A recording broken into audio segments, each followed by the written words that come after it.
मैं वो जलने वाला बच्चा था जो क्लास में फर्स्ट आते उनसे जलता, जो किसी फंक्शन में स्टेज पे परफॉर्म करते थे उनसे जलता, जो लुक्स में अच्छे थे उनसे जलता, जो अमीर थे उनसे जलता। 10th क्लास में 6 CGPA के बाद 11th में मेडिकल ली थी क्योंकि उस टाइम पे साइंस साइड का बोल वाला होता था। फिर 11th में फेल हो गया पर जैसे तैसे स्कूल वालों ने ग्रेस मार्क्स से पास कर दिया।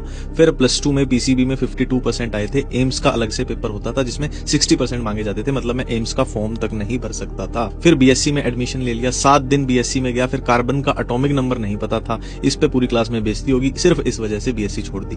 फिर पैरामेडिकल में BSc एनेस्थीसिया में हो गया। फिर 1 साल मैंने वो किया। पैरामेडिकल के कोर्सेज मेडिकल कॉलेज में हॉस्पिटल में ही होते हैं, वहां पे फिर मेरे को MBBS के बच्चे दिखाई दिए, फिर से जलना शुरू हो गया और इंफीरियोरिटी के चलते वहां से भी ड्रॉप आउट कर दिया।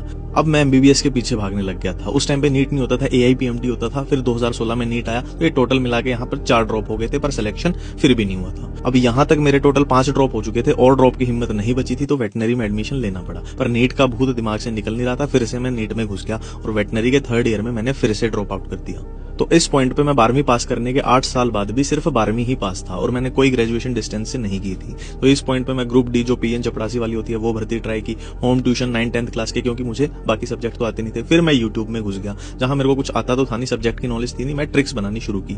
फिजिक्स की नॉलेज बिल्कुल भी नहीं थी, केमिस्ट्री की भी नहीं थी, बायो की मेरे को लगता था मेरे को आती है पर वो भी असल में नहीं आती थी। फिर टीचिंग में तरुण सर, विपिन सर को पढ़ाते हुए देखा तो लगा ये तो मुझसे नहीं हो पाएगा। तो अब लग रहा था कोई ऑप्शन मेरे पास नहीं है, तो मैंने लेक्चर देखना, असल में सीखना स्टार्ट किया। मेरे को हर दिन ये लगता था मेरी पूरी लाइफ बर्बाद कर दी एक चीज ने, वो है नीट। मेरे को इस नाम से भी नफरत हो गई थी, पर इसी नाम से फिर मैंने अपनी जिंदगी को बनाना शुरू किया। फिर KV एजुकेशन का नाम हुआ, मेरी ट्रिक्स फेमस हुई, मैंने अपने नोट्स भी बनाए जिन्हें बेच के ठीक ठाक पैसा भी कमाया। और इस जर्नी में अप्स एंड डाउन्स आते रहे, इसमें हेल्थ इश्यूज और ब्रेकअप। अब मेरे को बहुत सारे कमेंट आते हैं कि क्या आपको रिग्रेट होता है, आपको टाइम ट्रेवल करने का मौका मिले कि आपका MBBS में हो जाता, या आप वेटनरी ड्रॉप आउट ना करते तो क्या आपके सपने पूरे हो जाते? तो मैं जवाब दूंगा नहीं नहीं नहीं। फेलियर से मैंने एक ही बात सीखी है कि मेरे सपने क्या थे मुझे पता ही नहीं था। दुनिया की नजर में MBBS सुपीरियर थी तो मैं उसी को अपना सपना समझ रहा था। अब मेरी लाइफ में मेरे सपनों की डेफिनेशन है कि मेरी लाइफ में कोई रिग्रेट ना हो, चाहे दुनिया कुछ भी बोलती रहे। मुझे जो पसंद है मैं वो करता रहूं और उसी से पैसे जरूर कमाऊं, और पैसे कमाते रहोगे, काम करते रहोगे, उससे आपका परिवार खुश रहेगा।